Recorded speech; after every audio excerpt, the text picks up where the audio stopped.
Hello. आ, उम्मीद है कि आप लोगों ने एडिटोरियल पढ़ा होगा, आप लोगों ने बनाया होगा।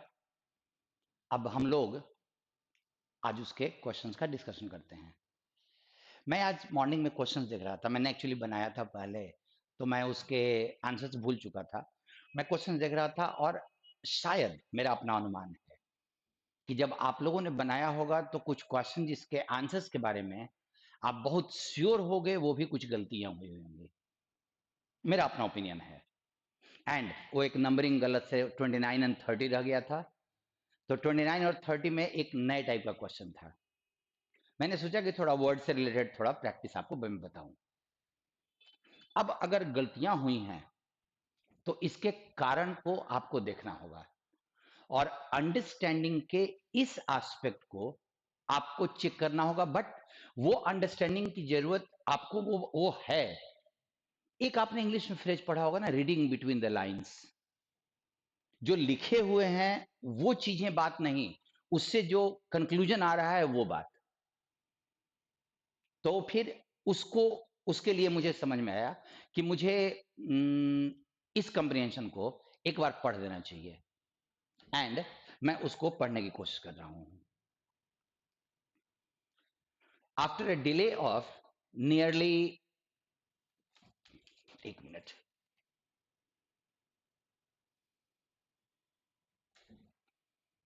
After a delay of nearly a year, एक साल के देर के बाद, the CSIR has announced winners of the SSB prizes, Shanti Swarup Bhatnagar prizes. चलो, एक साल का डिले हुआ, मतलब एक साल पहले तक नहीं मिला था, पिछले साल नहीं दिया गया था। With a legacy of over half a century the awards. ये क्वेश्चन ये होता है ना कि ये जो चीजें आप अभी देख रहे हो, अब ये जो with a legacy of over half a century, अब अगर आप अपने अंडरस्टैंडिंग का लेवल एक थोड़ा सा अप करना चाहते हो तो आपको ये करना होगा कि ये हाफ अ सेंचुरी यहां क्यों लिखा हुआ है। तो अगर कंक्लूजन ये है कि ये जो अवार्ड्स थे ये 50 साल पहले या उससे ज्यादा टाइम से पहले से ये शुरू हुए थे। ठीक है। These awards they comprise a cash prize, citation and salary perks. Salary perks ध्यान दीजिएगा, मतलब ये सिर्फ इंप्लॉयड लोगों के, इंप्लॉयड साइंटिस्ट के लिए है जो कहीं नौकरी कर रहे हैं।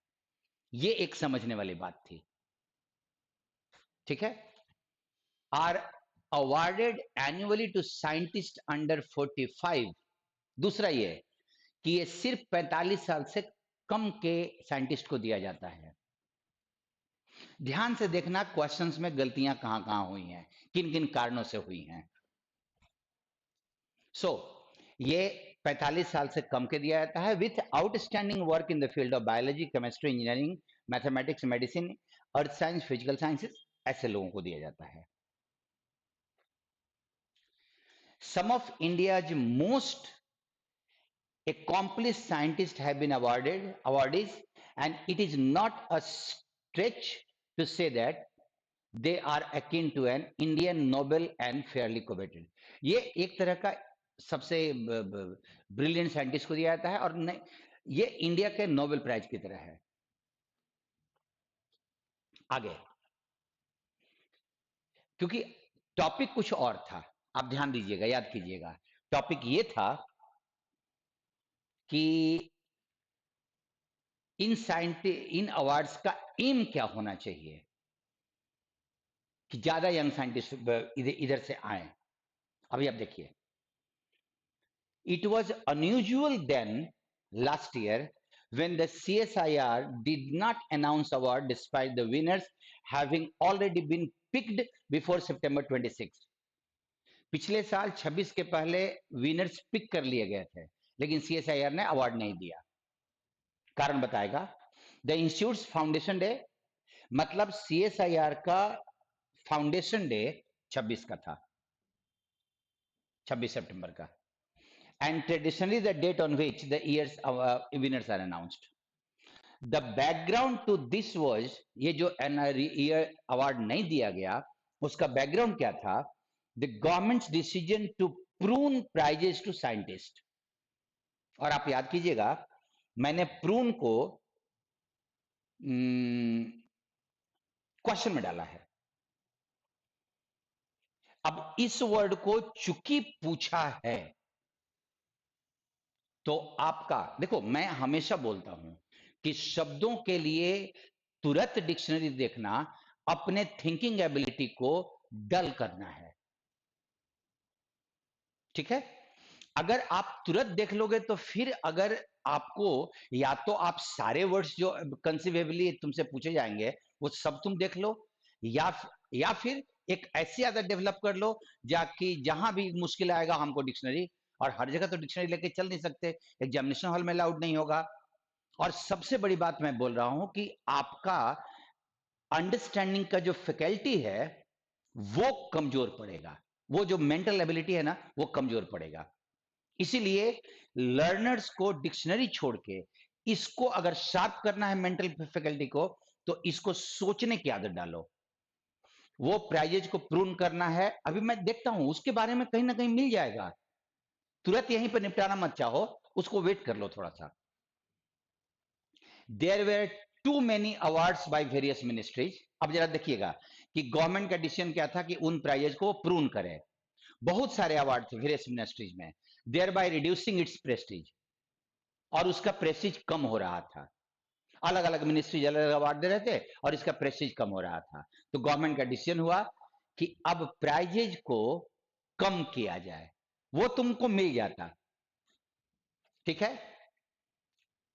अब ministry of home affairs community suggest, ministry of home affairs ने ये बात बोला कि बहुत सारे मिनिस्ट्रीज अलग अलग बहुत टू मेनी जरूरत से ज्यादा अवार्ड्स दे रहे हैं, ये गवर्नमेंट का ओपिनियन था। There were plans to announce one big award akin to a Nobel Prize, but none has been announced so far. Government का डिसीजन था कि एक अवार्ड अनाउंस किया जाए जो कि नोबेल प्राइज की तरह हो, लेकिन फिर अनाउंसमेंट नहीं हुआ। While the MHA Ministry of ultimately decided to retain the SSB prize, उन्होंने अल्टीमेटली क्या डिसाइड किया कि प्राइज रहेगा।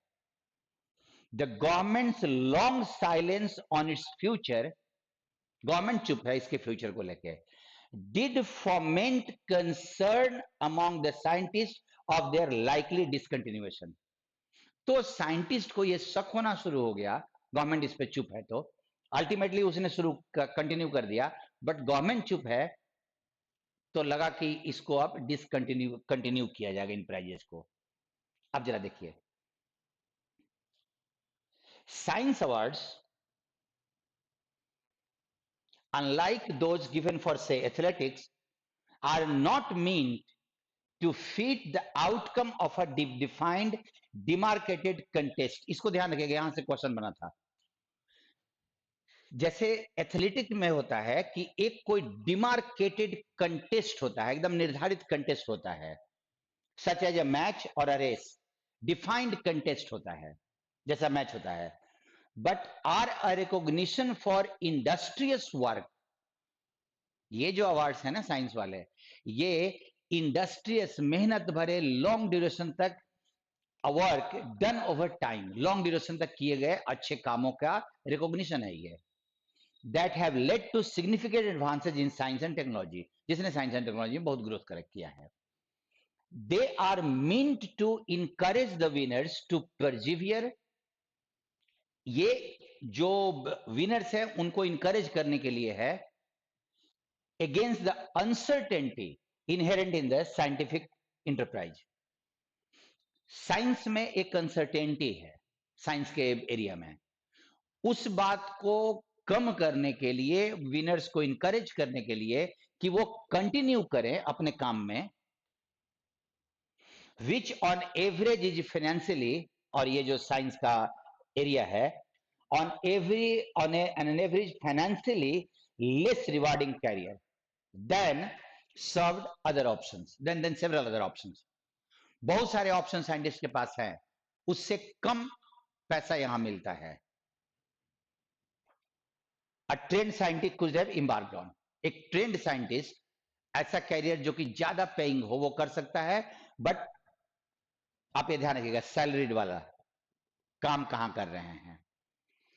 This year's 12 winners are all male, आज के जो 12 इस साल के जो विनर हैं सारे मेल हैं, with 11 from centrally funded institutions, IITs and all that.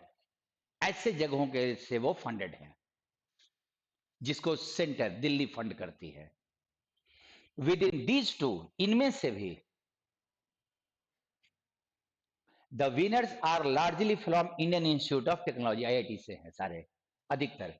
while the chosen candidates are certainly deserving, वो डिजर्विंग कैंडिडेट्स हैं, they are surely many more women and researchers, बहुत सारे औरतें भी हैं, रिसर्चर्स भी हैं, from state universities who deserve recognition for their work, जिनको जो डिजर्व करते हैं ऐसे रिकॉग्निशन का.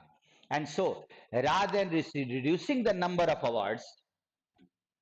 अवार्ड्स को रिड्यूस करने की जगह पे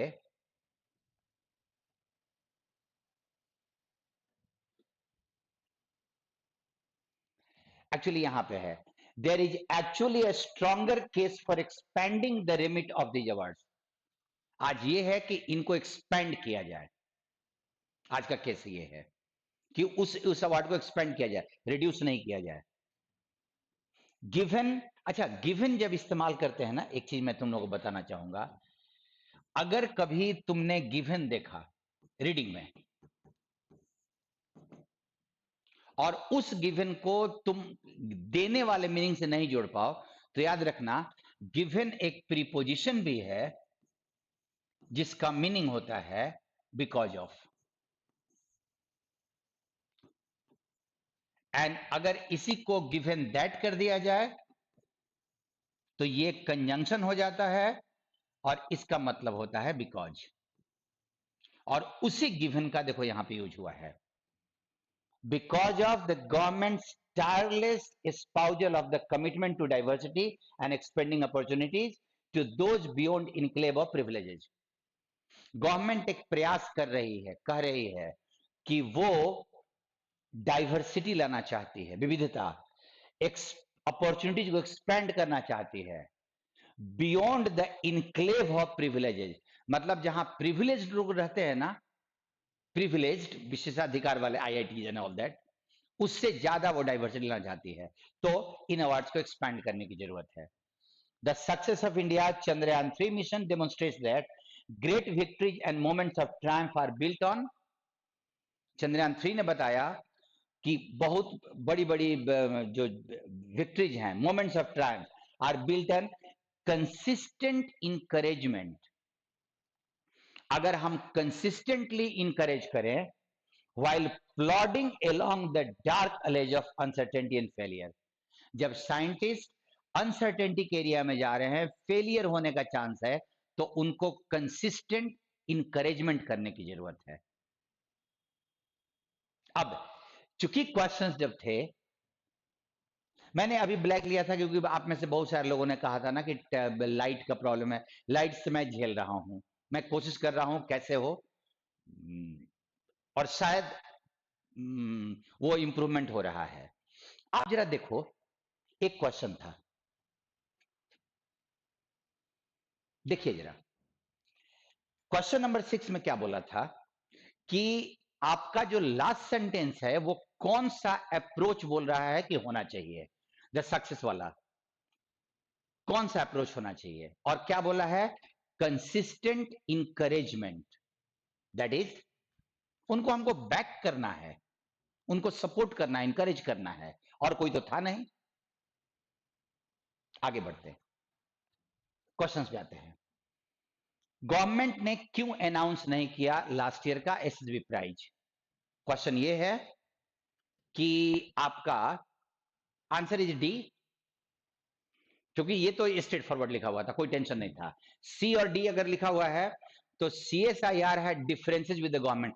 CSIR को गवर्नमेंट से विवाद हो गया था. अच्छा, कोई बात तो पैसेज में है नहीं कहीं पे, गवर्नमेंट सबको मर्ज करना चाहती थी. ये स्ट्रेट फॉरवर्ड क्वेश्चन था.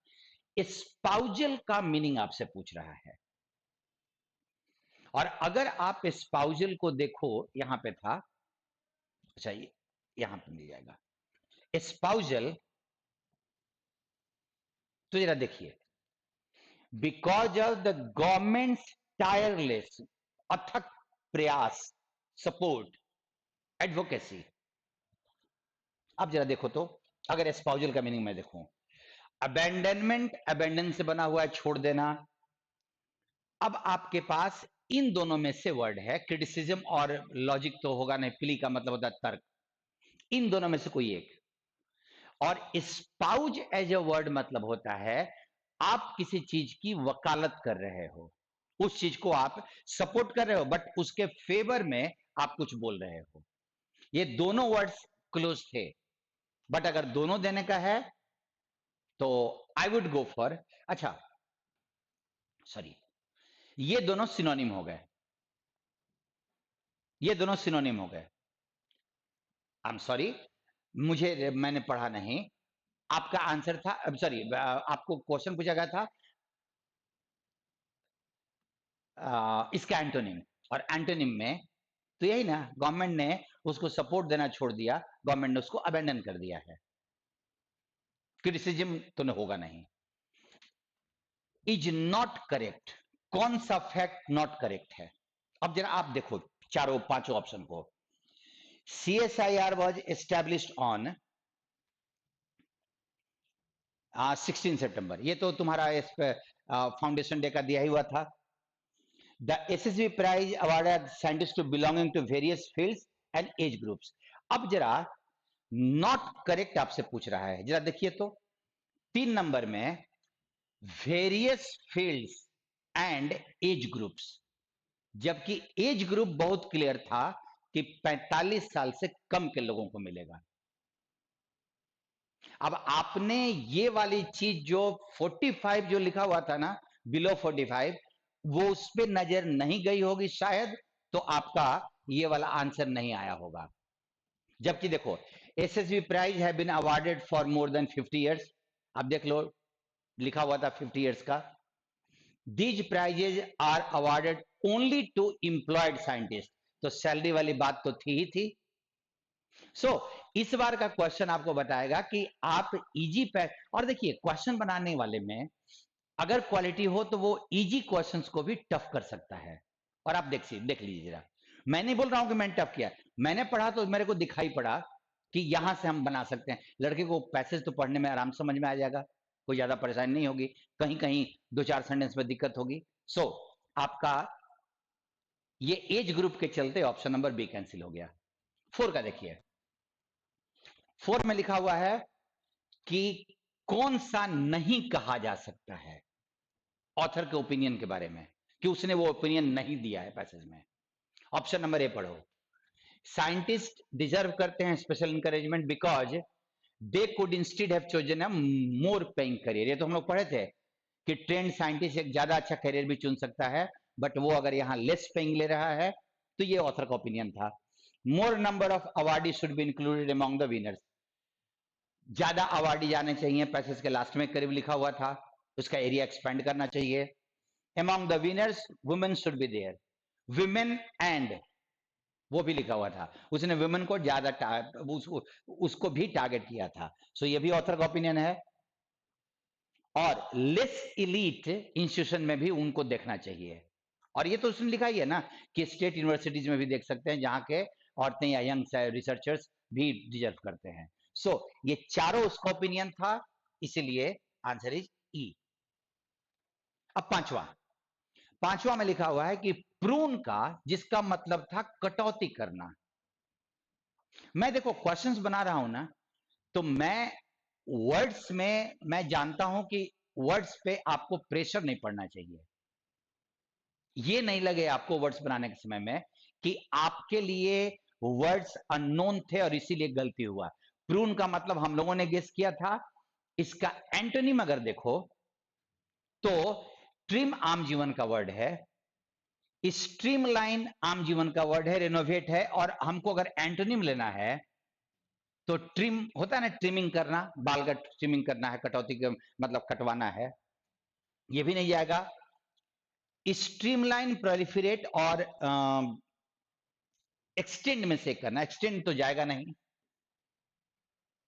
क्योंकि कटौती करना है तो उसको बढ़ाने का मीनिंग है, और बढ़ाने के लिए ये भी कटौती करने के मीनिंग में आता है। It should be proliferate. नहीं भी जानते हो ना तो थोड़ा सोच के बना सकते थे। अगर प्रून को टारगेट आप कर लिए होते सही से तो। मूव। 7 नंबर, 7 नंबर का आपसे पूछा है कि स्पोर्ट्स अवार्ड डिफरेंट कैसे हैं साइंटिस्ट से, अब साइंस अवार्ड से। While the former are physical, ये पैसेज में कहीं इंप्लाइड नहीं है, आपको अपना कंक्लूजन नहीं देना है, पैसेज के अनुसार देना है। यहीं पे बहुत बार गलती क्या होती है कि लड़के को अगर पैसेज दिया भी जाए तो कंप्रीहेंशन में आपने शायद महसूस किया होगा कि बहुत बार ऐसा होता है कि हमारा वो आंसर मेरे लॉजिक के अनुसार सही है, बट चूंकि पैसेज में वो नहीं लिखा हुआ डायरेक्टली इनडायरेक्टली, इसीलिए वो गलत माना जाएगा। तुमको पैसे दिया जा रहा, अपने अपने थॉट को पैसेज के भीतर बंद करके रखो, उसी के भीतर। बाहर चाहे जितना भी लॉजिकल ऑप्शन हो, चूंकि वो पैसेज में नहीं है इसीलिए वो आंसर नहीं बनेगा। So while the former are international global, ये भी सब कैंसिल हो गया। While the former are more rewarding, वो ज्यादा उसमें प्राइज मिलता है, ये भी नहीं है। आप डी को पढ़ो। While the former are competitive and time bound, आपका ये चीज एग्जैक्टली लिखा हुआ था कि ये over the over over over the time होता है। साइंस अवार्ड वो कोई डेफिनेट होता है, डिफाइंड होता है, कंटेस्ट होता है। कंटेस्ट है तो कॉम्पिटिटिव हो गया, टाइम बाउंड हो गया। द लेटर आर कंट्रीब्यूटरी, ये जो लेटर और फॉर्मर का मतलब कि स्पोर्ट्स और साइंस, जब लेटर और फॉर्मर है ना तो फॉर्मर मतलब पहले वाला और लेटर वाला, लेटर मतलब बाद वाला। तो जो बाद वाला है वो कंट्रीब्यूटरी है एंड लॉन्ग इन ड्यूरेशन, सो तुम्हारा आंसर यही जाएगा। एंड लास्ट क्वेश्चन, फोमेंट का तुमसे पूछ रहा है कि सिमिलर मीनिंग कौन सा है, और अगर तुम फोमेंट को देखो तो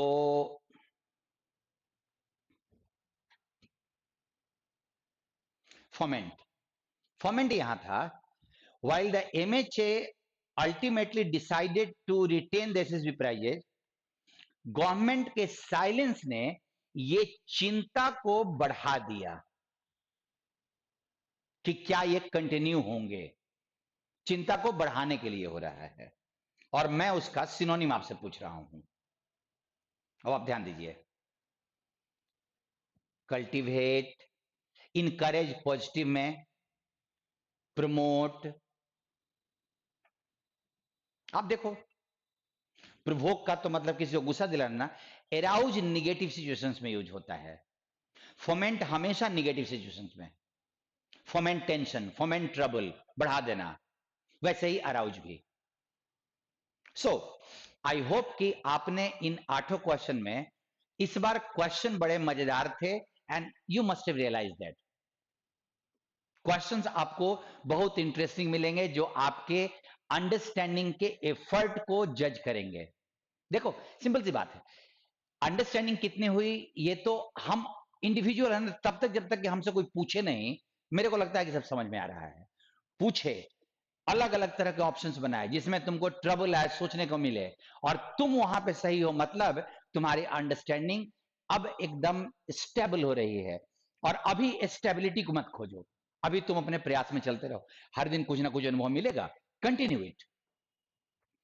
अभी ये देखो, एक बड़ा इंटरेस्टिंग क्वेश्चन मैंने सोचा था कि कौन सा वर्ड इन वर्ड्स को, अरेस्ट को और जेनरिक को रिप्लेस नहीं कर सकता। मतलब मीनिंग देयर बाय कि 4 वर्ड में से 5 में से 4 वर्ड जेनरिक के सिनोनिम हैं और अरेस्ट के, और एक उसका सिनोनिम नहीं है। अब तुम जरा ध्यान दो, अरेस्ट वर्ड को तुम्हारा आंसर ये है, ये सिनोनिम नहीं है, जबकि तुम अरेस्ट वर्ड को अगर तुम क्रिमिनल के लिए लगाओ तो पहला वर्ड यही आएगा तुम्हारा, और कोई नहीं वर्ड आएगा। ये सिचुएशन में, क्योंकि देखो अरेस्ट वर्ड का तुम जो मीनिंग जानते हो, देखो आम जीवन के शब्द क्यों मुश्किल हैं, क्यों मुश्किल है वो, क्योंकि इनको 75 सिचुएशंस में यूज किया जाता है।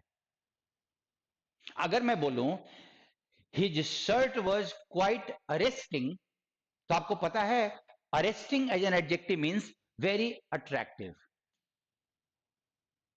हार्ट कार्डियक अरेस्ट तुमने सुना होगा बहुत सारे लोगों ने, जिसको हार्ट अटैक के लिए इस्तेमाल किया जाता है। अब हम अगर अरेस्ट का मतलब किसी को कैद करना है खाली सोचते रहे हैं, तो हम तो स्कूल वाले लेवल पे वर्ड सोच रहे हैं ना। आम जीवन के शब्द हैं, ये जिस सिचुएशन में जाएंगे उस सिचुएशन के अनुसार इनका मीनिंग निकलेगा। और आप जरा देखिए यहां पे क्या लिखा हुआ है, the provision content in the new bill is more generic in nature, वो ज्यादा जेनरिक है अपने नेचर में, मतलब जनरलाइज्ड है, and will arrest possibilities of smuggling, वो स्मगलिंग की जो संभावना है उसको कम करेगा, संभावना को कम करने के लिए इस्तेमाल किया। यहां पे अरेस्ट का मतलब कैद करना नहीं है कि आप कैप्चर डालोगे। और आप ध्यान दो, check the possibility, prevent, and, सब।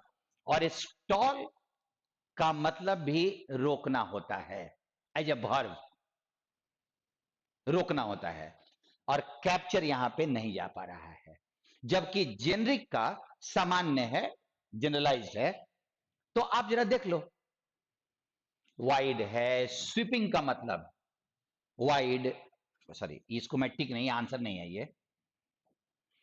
कंप्रीहेंसिव, एरिया में बहुत बड़ा है, वाइड है। ब्लैंकेट का एक मीनिंग एकदम वाइड होता है, वाइड इन कवरेज, लेकिन इंक्लूसिव इंक्लूड वर्ड से बना है, मतलब वो एकदम स्पेशल है। इंक्लूसिव मतलब स्पेशली कुछ लोगों के लिए, कुछ प्रोडक्ट्स के लिए। सो तुम्हारा ये आंसर बनेगा। ये वाले वर्ड्स को जो मैंने अभी एक्सप्लेनेशन दिया, इसको सोचिएगा, डेवलप करने की कोशिश मत कीजिए। देखिए क्या होता है ना, कि अगर किसी ने कुछ बताया, मैंने कुछ बोला, अब आप सोचोगे कि ऐसा लिस्टिंग कहां मिलेगा, वेट कर लो, अभी ऐसी लिस्टिंग होती नहीं है, बनाया नहीं है। आई एम ट्राइंग, मैं कोशिश कर रहा हूं, बट बहुत मैं लिख रहा हूं, कर रहा हूं, it will come up. English में जो जो चीजें जरूरी हैं, जो जो मुझे अपने स्टेज में परेशान की थी, मैं उन चीजों के लिए, आपको परेशानी ना आया मैं वो कोशिश कर रहा हूं, but being a human being आपके साथ ये डिस्कस करना है और सारी चीजें करनी है। सो आई होप कि आज का क्वेश्चन आंसर का सेशन तुमको बहुत मजेदार लगा होगा। एंड प्लीज इस बार एक थोड़ा सा फिर से वही हो जाता है, मैं रोज बोलूं अच्छा नहीं लगता, या फिर आपका इंटरेस्ट कम हो रहा है, आई डोंट नो। आपके आपके कमेंट्स अगर अच्छे हैं, मैंने कहा था ना कुछ भी कर लो, कुछ भी बोल दो, अच्छा लगेगा। और क्वेश्चन आंसर का क्वेश्चन का लेवल कैसा था, कितना ट्रिकी था, ये सब बताइएगा जरूर। मिलते हैं अगले वीक। मैंने कहा था कि शेड्यूल हो चुका है, वेंसडे को एडिटोरियल, उस दिन क्वेश्चन, थर्सडे का discussion, Saturday and Sunday editorial और डिस्कशन। मिलते हैं फिर अगली बार। थैंक यू सबको।